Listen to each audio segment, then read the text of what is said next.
ನಮಸ್ತೆ watch Kannada serial ಚಾನಲ್ಗೆ ಸ್ವಾಗತ. ಮೊದಲು ನಮ್ಮ ಚಾನಲ್ನ ಸಬ್ಸ್ಕ್ರೈಬ್ ಮಾಡ್ಕೊಳ್ಳಿ, ನಂತರ ವಿಡಿಯೋನ ಪೂರ್ತಿಯಾಗಿ ನೋಡಿ.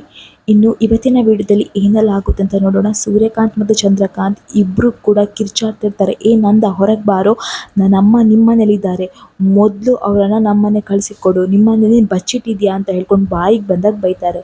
ಇನ್ನು ನಂದ ಹೇಳ್ತಾನೆ, ಬೇಕಾದರೆ ನಮ್ಮನೇಲಿ ಮೂಲೆ ಮೂಲೆಯಲ್ಲಿ ಹುಡುಕು ಅಂತ ಹೇಳ್ತಾನೆ. ಆಗ ಚಂದ್ರಕಾಂತ್ ಹೇಳ್ತಾನೆ, ಆಯಿತು, ಏನಾದರೂ ನಮ್ಮಮ್ಮ ನಿಮ್ಮನೇಲಿ ಸಿಕ್ಕಿದ್ರೆ ನೀನು ಬಂದು ನನ್ನ ಅಣ್ಣನ ಕಾಲು ಹಿಡಿಬೇಕು ಅಂತ ಹೇಳ್ತಾನೆ. ಆಗ ನಂದಕುಮಾರ್ ಹೇಳ್ತಾನೆ, ಆಯಿತು, ಒಂದು ವೇಳೆ ನಿಮ್ಮಮ್ಮ ನಮ್ಮನೇಲಿ ಸಿಗಲಿಲ್ಲ ಅಂದರೆ ನೀವಿಬ್ಬರು ಬಂದು ನನ್ನ ಕಾಲು ಹಿಡಿಬೇಕು ಅಂತ ಹೇಳ್ತಾರೆ. ಆಗ ಚಂದ್ರಕಾಂತ್ ಊರಿನವ್ರು ಎಲ್ಲರೂ ಕರ್ಕೊಂಬರ್ತಾನೆ. ಬಂದು ಹೇಳ್ತಾನೆ, ನೋಡಿ ನೋಡಿ, ಈ ಮಹಾನುಭಾವ ನಮ್ಮಮ್ಮನ ಇವ್ರ ಮನೇಲಿ ಇಟ್ಕೊಂಡು ನಮ್ಮಮ್ಮ ಇಲ್ಲ ಇಲ್ಲ ಅಂತ ಹೇಳ್ತಿದ್ದಾನೆ. ಒಂದು ವೇಳೆ ನನ್ನಮ್ಮ ಇವ್ರ ಮನೇಲಿ ಇದ್ದರೆ ನನ್ನ ಕಾಲು ಹಿಡಿತಾನೆ, ಅದನ್ನೆಲ್ಲ ನೀವು ನೋಡಬೇಕು ಅಂತ ಹೇಳ್ತಾರೆ. ಇನ್ನು ಶ್ರೀಕಂಠನ ಹೇಳ್ತಾರೆ, ಹೋಗಿ ಹುಡ್ಕೊಂಬಾ ಅಂತ ಹೇಳಿ ಸೂರ್ಯಕಾಂತ್ ಹೇಳ್ತಾನೆ. ಇನ್ನು ಶ್ರೀಕಂಠು ಮನೆಯೊಳಗೆಲ್ಲ ಹೋಗ್ತಾನೆ. ಮನೆಯೊಳಗೆ ಪ್ರತಿ ಒಂದು ಇಂಚಲ್ಲಿ ಹುಡುಕ್ತಾನೆ. ಇನ್ನು ಅವನು ರೂಮ್ಗೆ ಹೋದಾಗ ಅಲ್ಲಿ ರಕ್ಷಾ ಮಲಗಿರ್ತಾಳೆ. ಅವಳನ್ನೇ ಅಜ್ಜಿ ಅಂತ ತಿಳ್ಕೊಂಡು ಅವನು, ದೊಡ್ಡಪ್ಪ ಅಜ್ಜಿ ಸಿಕ್ಬಿಟ್ರು ಅಂತ ಹೇಳ್ತಾನೆ. ಆಗ ಸೂರ್ಯಕಾಂತ್ ಚಂದ್ರಕಾಂತ್ ಎಲ್ಲರಿಗೂ ಖುಷಿಯಾಗುತ್ತೆ. ಇನ್ನು ಈಚೆ ಕಡೆ ನಂದ, ಗಿರಿಜಾ ಮನೆಯವ್ರಿಗೆಲ್ರಿಗೂ ತುಂಬಾ ಸಿಕ್ಕಾಪಟ್ಟೆ ಗಾಬರಿ ಆಗುತ್ತೆ. ಅಯ್ಯೋ ಸಿಕ್ಕಾಕೊಂಡ್ರಿ ನಾವು ಅಂತ ಹೇಳ್ಕೊಂಡು ಟೆನ್ಷನ್ ಮಾಡ್ಕೊಳ್ತಾ ಇರ್ತಾರೆ. ಇನ್ನು ಶ್ರೀಕಂಠ ಅಜ್ಜಿನೇ ಮಲ್ಕೊಂಡಿದ್ದಾರೆ ಅಂತ ಹೇಳ್ಕೊಂಡು ಮುಸ್ಕು ತೆಗಿತಾನೆ. ನೋಡಿದರೆ ಅಲ್ಲಿ ರಕ್ಷಾ ಇರ್ತಾಳೆ. ಇನ್ನು ರಕ್ಷಾ ಒಂದು ಕೆನ್ನೆಗೆ ಬಾರಿಸ್ತಾಳೆ, ನಾಚಿಕೆ ಆಗಲ್ವಾ ನಿಂಗೆ ಅಂತ ಹೇಳ್ಕೊಂಡು. ಇನ್ನು ಶ್ರೀಕಂಠ ಗಾಬರಿಯಿಂದ ಸಾರಿ ಅಂತ ಹೇಳಿ ಅಲ್ಲಿಂದ ಹೊರಗೆ ಹೋಗ್ತಾನೆ. ಹೊರಗೆ ಹೋದ ಕೂಡಲೇ ಚಂದ್ರಕಾಂತ್ ಸೂರ್ಯಕಾಂತ್ ಹೇಳ್ತಾರೆ, ಎಲ್ಲಿಯೋ ಅಮ್ಮ, ಎಲ್ಲಿಯೋ ಅಮ್ಮ, ಎಲ್ಲಿ ಅಮ್ಮ ಇದ್ದಾರಂತ ಹೇಳಿದ್ರಲ್ಲ, ಎಲ್ಲಿ ಎಲ್ಲಿ ಅಂತ ಕೇಳ್ತಾರೆ. ಆಗ ಶ್ರೀಕಂಠ ಹೇಳ್ತಾನೆ, ಇಲ್ಲ ಅಜ್ಜಿ ಇಲ್ಲ, ಅದು ರಕ್ಷಾ ಮಲಗಿದ್ಲು, ಅವಳನ್ನು ನೋಡಿ ಅಜ್ಜಿ ಅಂತ ಅಂದ್ಕೊಂಡೆ ದೊಡ್ಡಪ್ಪ ಅಂತ ಹೇಳ್ತಾನೆ ಶ್ರೀಕಂಠ. ಇನ್ನು ಮನೆಯವರಿಗೆಲ್ಲರ ಆಶ್ಚರ್ಯ ಆಗುತ್ತೆ. ಅಲ್ಲ, ಅಜ್ಜಿ ಎಲ್ಲಿ ಹೋದ್ರು ಅಂತ ಹೇಳ್ಕೊಂಡು ಎಲ್ಲರೂ ಆಶ್ಚರ್ಯ ಪಡ್ತಾರೆ. ಇನ್ನು ಕೇಶವ ಹೇಳ್ತಾನೆ, ಎಲ್ಲಿಗೆ ಹೋಗ್ತಿದ್ದೀರಾ? ಆಡಿದ ಮಾತಿನ ಪ್ರಕಾರ ನೀವಿಬ್ಬರು ನಮ್ಮ ಅಪ್ಪನ ಕಾಲಿಗೆ ಬೀಳ್ಬೇಕಲ್ವಾ, ಬೀಳಿ ಕಾಲಿಗೆ ಅಂತ ಹೇಳ್ತಾರೆ. ಇನ್ನು ಮಾಧವನು ಹೇಳ್ತಾರೆ, ಯಾಕೆ ಯೋಚನೆ ಮಾಡ್ತೀರಾ, ಮೊದಲು ಬಂದು ಕಾಲಿಗೆ ಬೀಳಿ ಅಂತ ಹೇಳ್ತಾರೆ. ಆಗ ಸೂರ್ಯಕಾಂತ್ ಚಂದ್ರಕಾಂತ್ ಇಬ್ಬರಿಗೂ ತುಂಬಾ ಸಿಟ್ಟು ಬರ್ತದೆ. ಆದರೂ ಅವರು ತುಂಬ ಅವಮಾನ ಆದರೂ ನಂದನ್ ಕಾಲು ಹಿಡಿಬೇಕಂತ ಹೇಳಿ ಹೋಗ್ತಾರೆ. ಆವಾಗ ವಲ್ಲಭ ಹೇಳ್ತಾನೆ, ಕಾಲು ಮುಟ್ಬೇಡಿ ನಮ್ಮ ಅಪ್ಪಂದು, ನಿಮ್ಮ ಮೈಯಲ್ಲಿ ಹರಿದಿರೋದು ವಿಷ, ನಿಮ್ಮಂಥ ಹುಳಗಳು ನಮ್ಮ ಅಪ್ಪನ ಕಾಲು ಸಹ ಮುಟ್ಟಬಾರ್ದು, ಅದು ಬರ್ತದೆ, ನೀವು ನಮ್ಮ ಅಪ್ಪನ ಕಾಲು ಧೂಳಿಗೂ ಸರಿ ಇಲ್ಲ, ಮುಟ್ಬೇಡಿ ಕಾಲನ್ನು ಅಂತ ಹೇಳಿ ಅವನು ಹೇಳ್ತಾನೆ. ನಮ್ಮಪ್ಪ ಶ್ರಮಿಸಿದ್ದಾರೆ ಅಂತ ಹೇಳ್ತಾನೆ. ಇನ್ನು ಅವರಿಬ್ಬರು ಕೂಡ ಹಿಂದಕ್ಕೆ ಸರಿತಾರೆ. ಇನ್ನು ಚಂದ್ರಕಾಂತ್ ಹೇಳ್ತಾರೆ, ಅಂದರೆ ಅಣ್ಣ ನಮ್ಮಮ್ಮ ಎಲ್ಲಿದ್ದಾರೆ, ಇಲ್ಲೂ ಇಲ್ಲ ಅಂದರೆ ನಮ್ಮಮ್ಮ ಎಲ್ಲಿಗೆ ಹೋಗಿದ್ದಾರೆ ಅಂತ ಹೇಳ್ತಾನೆ.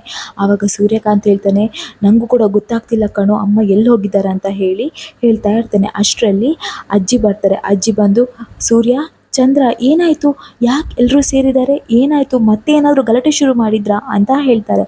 ಅವ್ರು ಬರುವಾಗ ಪ್ರಸಾದನ ಕೈಯಲ್ಲಿ ಹಿಡ್ಕೊಂಡೇ ಬರ್ತಾರೆ. ಆಗ ಮನೆಯವರೆಲ್ರಿಗೂ ಆಶ್ಚರ್ಯ ಆಗುತ್ತೆ. ಇನ್ನು ಗಿರಿಜಾ ಅವರೆಲ್ಲ ಅಂದ್ಕೊಳ್ತಾರೆ, ಅಮ್ಮ ಹೇಗೆ ಈಚೆಯಿಂದ ಬಂದರು ಅಂತ ಹೇಳ್ಕೊಂಡು. ಇನ್ನು ಸೂರ್ಯ ಮತ್ತು ಚಂದ್ರಕಾಂತ್ ಇಬ್ಬರು ಕೇಳ್ತಾರೆ, ಅಮ್ಮ ನೀನು ಎಲ್ಲಿ ಹೋಗಿದ್ದೀಯಾ ಅಮ್ಮ ಅಂತ ಹೇಳ್ತಾರೆ. ಆಗ ಅವಳು ಹೇಳ್ತಾಳೆ, ನಾನು ದೇವಸ್ಥಾನಕ್ಕೆ ಹೋಗಿದ್ದೆ ಅಂತ ಹೇಳ್ತಾರೆ. ಆಗ ಚಂದ್ರಕಾಂತ್ ಹೇಳ್ತಾರೆ, ಅಲ್ಲ ಅಮ್ಮ, ನಾವು ಇವಾಗ ಅಷ್ಟೇ ಲಕ್ಷ್ಮೀ ನರಸಿಂಹ ದೇವಸ್ಥಾನಕ್ಕೆ ಹೋಗಿದ್ವಲ್ಲ, ಅಲ್ಲಿ ನೋಡಿದ್ರೆ ನೀವು ಇರಲಿಲ್ಲ, ಅಲ್ಲ ನೀವು ಎಲ್ಲಿಂದ ಬರ್ತಿದ್ದೀರಿ, ಎಲ್ಲಿಗೆ ಹೋಗಿದ್ರಿ ಅಂತ ಹೇಳ್ತಾರೆ. ಇನ್ನು ಇಂದ್ರ ಹೇಳ್ತಾಳೆ, ಅಲ್ಲ ಅತ್ತೆ, ನೀವು ಎಲ್ಲಿ ಹೋಗಿದ್ರಿ, ನಿಮ್ಮಿಂದನೇ ಇದೆಲ್ಲ ಆಗಿರೋದು, ನೀವು ನಮ್ಮ ಹತ್ರ ಹೇಳ್ಬೇಕು ತಾನೆ, ನೀವು ಎಲ್ಲಿ ಹೋಗಿದ್ರಿ, ಹೇಳಿ ಹೇಳಿ ಅಂತ ಹೇಳ್ತಾಳೆ. ಆಗ ಅಜ್ಜಿ ಹೇಳ್ತಾರೆ, ನಾನು ದೇವಸ್ಥಾನಕ್ಕೆ ಹೋಗಿದ್ದೆ ಅಂತ ಹೇಳ್ತಾರೆ. ಆಗ ಚಂದ್ರಕಾಂತ್ ಹೇಳ್ತಾನೆ, ಅಲ್ಲ ಅಮ್ಮ, ಅತ್ತಿಗೆ ಹೇಳಿದ್ರು ನೀವು ಲಕ್ಷ್ಮೀ ನರಸಿಂಹ ದೇವಸ್ಥಾನಕ್ಕೆ ಹೋದ್ರಿ ಅಂತ ಹೇಳಿದರು, ನಾವಲ್ಲಿ ಪ್ರತಿಯೊಂದು ಇಂಚು ಹುಡುಕಿದ್ವಿ, ಅಲ್ಲಿ ನೀವು ಇರಲಿಲ್ಲ, ಅಂದರೆ ನೀವು ಎಲ್ಲಿ ಹೋಗಿದ್ರಿ ಅಂತ ಹೇಳ್ತಾನೆ. ಆವಾಗ ಅವಳು ಹೇಳ್ತಾಳೆ, ಕಲಾ, ನಾನು ನಿನಗೆ ಹೇಳಿದ್ದು ಲಕ್ಷ್ಮೀ ನರಸಿಂಹ ದೇವಸ್ಥಾನ ಅಲ್ಲ, ಲಕ್ಷ್ಮೀ ವೆಂಕಟೇಶ್ವರ ದೇವಸ್ಥಾನ, ನಾನು ಅಲ್ಲಿಗೆ ಹೋಗಿ ಇವಾಗಷ್ಟೇ ಪೂಜೆ ಮುಗಿಸ್ಕೊಂಡು ಪ್ರಸಾದ ತಗೊಂಡು ಬಂದೆ ಕಣೆ ಅಂತ ಹೇಳ್ತಾರೆ. ಆವಾಗ ಕಲಾ ಹೇಳ್ತಾನೆ, ಹಾಂ ಹಾಂ ಹೌದು ಹೌದು, ಸಾರಿ ಅತ್ತೆ, ಅದನ್ನ ಗಡಿಬಿಡಿಯಲ್ಲಿ ಟೆನ್ಷನಲ್ಲಿ ಲಕ್ಷ್ಮೀ ವೆಂಕಟೇಶ್ವರ ದೇವಸ್ಥಾನ ಹೇಳು ಬದಲು ಲಕ್ಷ್ಮೀ ನರಸಿಂಹ ದೇವಸ್ಥಾನ ಹೇಳಿಬಿಟ್ಟೆ ಅಂತ ಹೇಳ್ತಾರೆ. ಆಗ ಇಂದ್ರ ಹೇಳ್ತಾಳೆ, ನೋಡಿ ಇದೆಲ್ಲ ಆಗಿದ್ದು ನಿಮ್ಮಿಂದಾನೆ ಅಂತ ಹೇಳ್ತಾಳೆ. ಇನ್ನು ಸೂರ್ಯಕಾಂತ್ ಚಂದ್ರಕಾಂತ್ ಇಬ್ಬರು ಹೇಳ್ತಾರೆ, ನೋಡಿ ಇಲ್ಲೇನು ಮಾತಾಡೋದು ಬೇಡ, ಎಲ್ಲ ಒಳಗೆ ನಡೀರಿ ಅಂತ ಹೇಳ್ತಾನೆ. ಇನ್ನು ಎಲ್ಲರೂ ಕೂಡ ಒಳಗೆ ಹೋಗ್ತಾರೆ. ಇನ್ನು ಈ ಕಡೆ ನಂದ ಕೂಡ ಹೇಳ್ತಾನೆ ಗಿರಿಜನ ಹತ್ರ, ಅಲ್ಲ ಇವ್ರು ಯಾಕೆ ಈ ರೀತಿ ಮಾಡ್ತಾರೆ, ಏನಾದರೂ ಗಲಾಟೆ ಮಾಡ್ತಾನೆ ಇರಬೇಕಲ್ಲ, ಅಲ್ಲ ಗಿರಿಜಾ, ನೀನು ಅಣ್ಣಂದಿರು ಯಾಕೆ ಹೀಗೆ ಅಂತ ಬೈದು ಸೀದಾ ಒಳಗೆ ಹೋಗ್ತಾನೆ. ಇನ್ನು ಮನೆಯವ್ರು ಎಲ್ರಿಗೂ ಆಶ್ಚರ್ಯ ಆಗ್ತದೆ, ಇನ್ನು ವಲ್ಲಭ ಹೇಳ್ತಾನೆ, ಅಮ್ಮ ಟ್ರೈನು ನಮ್ಮ ಟ್ರ್ಯಾಕಲ್ಲಿ ಹೋಗಬೇಕಾಗಿರೋದು ಬೇರೆ ಟ್ರ್ಯಾಕಿಗೆ ಹೋಗ್ಬಿಡ್ತಮ್ಮ ಅಂತ ಹೇಳ್ತಾನೆ. ಆವಾಗ ಮಾಧವ ಕೇಶವ ಎಲ್ಲ ಕೇಳ್ತಾರೆ, ಏನಾಯಿತು ಏನಾಯಿತು ಕೇಳ್ತಾರೆ. ಆವಾಗ ರಕ್ಷಾ ಹೇಳ್ತಾರೆ, ಎಲ್ಲ ಆಗಿದ್ದು ನಮ್ಮ ಅಣ್ಣನಿಂದ ಅಂತ ಹೇಳ್ತಾಳೆ. ಇನ್ನು ವಲ್ಲಭ ಪ್ಲ್ಯಾನ್ ಮಾಡಿರ್ತಾನೆ ಏನಂದರೆ, ಶ್ರೀಕಂಠು ಮನೆ ಒಳಗೆ ಹೋಗುವಾಗಲೇ ವಲ್ಲಭ ಹಿಂದಿನ ಬಾಗಿಲಿಂದ ಹೋಗಿ ಅಜ್ಜಿನ ಕರ್ಕೊಂಡು ಹಿಂದಿನ ಬಾಗಿಲಿಂದ ಹೊರಗೆ ಬರ್ತಾನೆ. ಅಷ್ಟೇ ಅಲ್ಲ, ಕೈಗೆ ಪ್ರಸಾದ ಕೊಟ್ಟು ಬರ್ತಾನೆ. ಇನ್ನು ಅಜ್ಜಿನ ಹೊರಗಡೆಯಿಂದ ಬನ್ನಿ ಅಂತ ಹೇಳಿ ಬೇರೆ ದಾರಿಯಲ್ಲಿ ಕಳಿಸಿಕೊಡ್ತಾನೆ. ಇದೆಲ್ಲ ವಲ್ಲಭನ ಪ್ಲ್ಯಾನ್ ಆಗಿರುತ್ತೆ. ಆಗ ಮನೆಯವರೆಲ್ಲರೂ ಖುಷಿ ಪಡ್ತಾರೆ ಇವನ ಪ್ಲ್ಯಾನ್ ಕೇಳಿ. ಆಗ ಗಿರಿಜಾ ಹೇಳ್ತಾಳೆ, ವಲ್ಲಭ ಇವತ್ತು ನಿನ್ನಿಂದ ಎಲ್ಲನೂ ಸಾಧ್ಯ ಆಯಿತು ಕಣೋ ಅಂತ ಹೇಳ್ತಾರೆ. ಇನ್ನು ಕೇಶವ, ಮಾಧವ ಎಲ್ಲರೂ ಕೂಡ ವಲ್ಲಭನ ಬಗ್ಗೆ ತುಂಬಾ ಹೆಮ್ಮೆ ಪಡ್ತಾರೆ. ಇನ್ನು ಸುಂದರ ಹೇಳ್ತಾನೆ, ನೋಡು ನೀನು ಇದೆಯಲ್ಲ, ನೀನು ಇದಕ್ಕೆ ನನಗೇನು ಟೆನ್ಷನ್ ಇಲ್ಲ.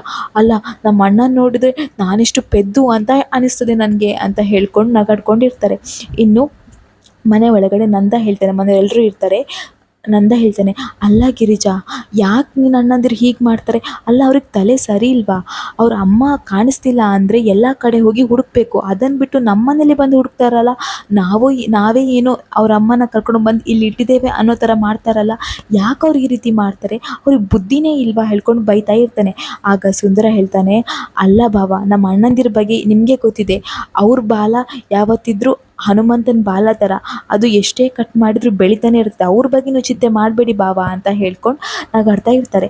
ಇನ್ನು ರಕ್ಷಾ ಕೇಳ್ತಾಳೆ, ಅಪ್ಪ ಏನಂದರೆ, ನಿಜವಾಗ್ಲೂ ಅಜ್ಜಿ ಏನಾದರೂ ನಮ್ಮನೇಲಿ ಇದ್ದಿದ್ರೆ ಏನು ಮಾಡ್ತಿದ್ರಿ ನೀವು ಅಂತ ಕೇಳ್ತಾಳೆ. ಆಗ ಪಿಸುದಲ್ಲಿ ಗಿರಿಜಾ ಹೇಳ್ತಾಳೆ, ರಕ್ಷಾ ಯಾಕೆ ಈ ರೀತಿ ಕೇಳ್ತಿದ್ಯಾ ಅಂತ ಹೇಳಿ.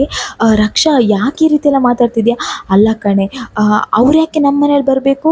ಅವ್ರು ಯಾಕೆ ಬರ್ತಾರೆ ನಮ್ಮ ಮನೆಗೆ? ನಮ್ಮಮ್ಮ ಹಾಗೆಲ್ಲ ಬರಲ್ಲ. ನಾನು ಅವರು ಮಾತಾಡೋದು ಎಷ್ಟು ವರ್ಷಗಳಾಯಿತು.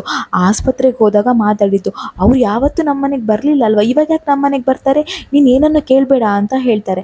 ಆಗ ನಂದ ಹೇಳ್ತಾನೆ, ಗಿರಿಜಾ ಅವಳು ಏನು ಕೇಳಿದ್ಲು, ಅಂಥದ್ದು ಕೇಳಬಾರ್ದೇನೋ ಕೇಳಿಲ್ಲ.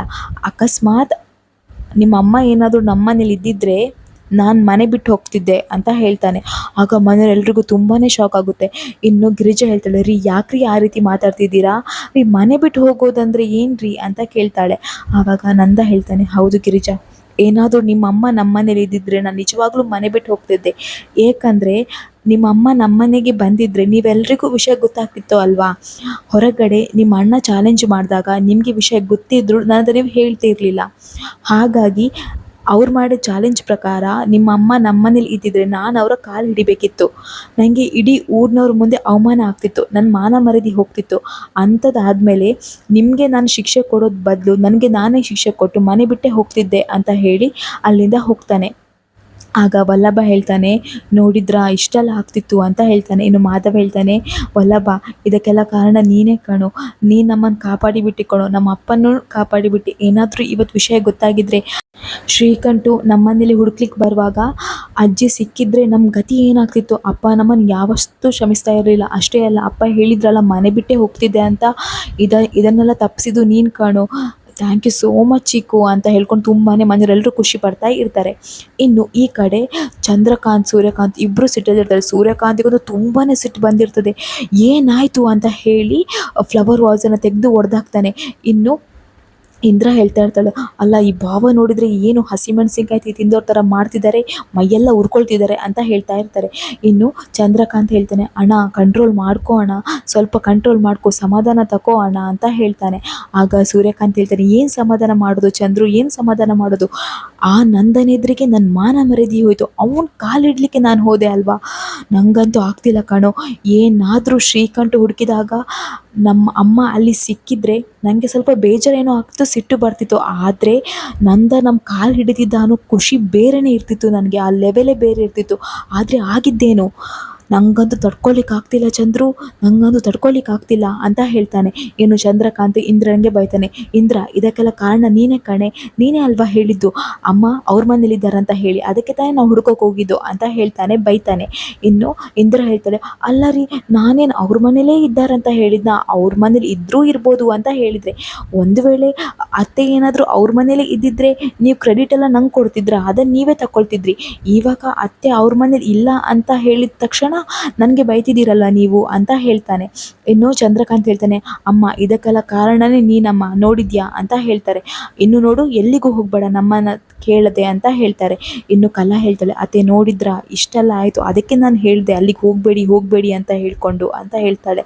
ಆಗ ಅಜ್ಜಿ ಹೇಳ್ತಾಳೆ, ಹೌದು ಕಲಾ, ಇಷ್ಟೆಲ್ಲ ಆಗುತ್ತಂತ ನಂಗೆ ಗೊತ್ತಿರಲಿಲ್ಲ ಅಂತ ಹೇಳ್ತಾಳೆ. ಇನ್ನು ಅಜ್ಜಿ ಮತ್ತು ಕಲಾ ಇಬ್ಬರು ಕೂಡ ರೂಮ್ಗೆ ಹೋಗ್ತಾರೆ. ಇನ್ನು ಸೂರ್ಯಕಾಂತಿಗಂತೂ ತುಂಬಾ ಸಿಟ್ಟು ಬರ್ತಾ ಇರ್ತದೆ. ಇನ್ನು ಈ ಕಡೆ ವಲ್ಲಭ ಮತ್ತು ಅಮೂಲ್ಯ ಇಬ್ಬರು ಕೂಡ ರೂಮಲ್ಲಿ ಇರ್ತಾರೆ. ಅಮ್ಮು ಹೇಳ್ತಾ ಇರ್ತಾಳೆ ವಲ್ಲಭಂಗೆ, Vallabha thank you so much ಕಣೋ, ಅಲ್ಲ ಇವತ್ತು ನೀನು ನಮ್ಮನ್ನು ಕಾಪಾಡಿಬಿಟ್ಟೆ, ಇಲ್ಲದಿದ್ದರೆ ಪಾಪ ಮಾವ ಬೇರೆ ಅಪ್ಪನ ಕಾಲು ಹಿಡಿಬೇಕಿತ್ತು. Vallabha thank you so much ಕಣೋ, ನೀನು ಹೀರೋ ಕಣೋ, ನೀನು ದೊಡ್ಡ ಹೀರೋ, ನೀನು ನಮ್ಮನೆ ಫ್ಯಾಮಿಲಿಗೆ ಹೀರೋ ಕಣೋ ಅಂತ ಹೇಳ್ಕೊಂಡು ತುಂಬಾ ಅವನಿಗೆ ಬಿಲ್ಡಪ್ ಕೊಡ್ತಾನೆ ಇರ್ತಾರೆ. ಇನ್ನು ವಲ್ಲಭ ಅಮೂಲ್ಯ ಇಬ್ಬರು ಖುಷಿಯಲ್ಲಿ ಮಾತಾಡ್ತಾ ಇರ್ತಾರೆ. ಇಲ್ಲಿಗೆ ಈ ವಿಡಿಯೋ ಮುಗಿಯುತ್ತೆ. ನಮ್ಮ ವಾಚ್ ಕನ್ನಡ ಸೀರಿಯಲ್ ಚಾನಲ್ ದಯಮಾಡಿ ಸಬ್ಸ್ಕ್ರೈಬ್ ಮಾಡ್ಕೊಳ್ಳಿ ಹಾಗೂ ನಿಮ್ಮ ಬೆಂಬಲ ಸದಾ ನಮ್ಮ ಮೇಲೆ ಹೀಗೆ ಇರಲಿ.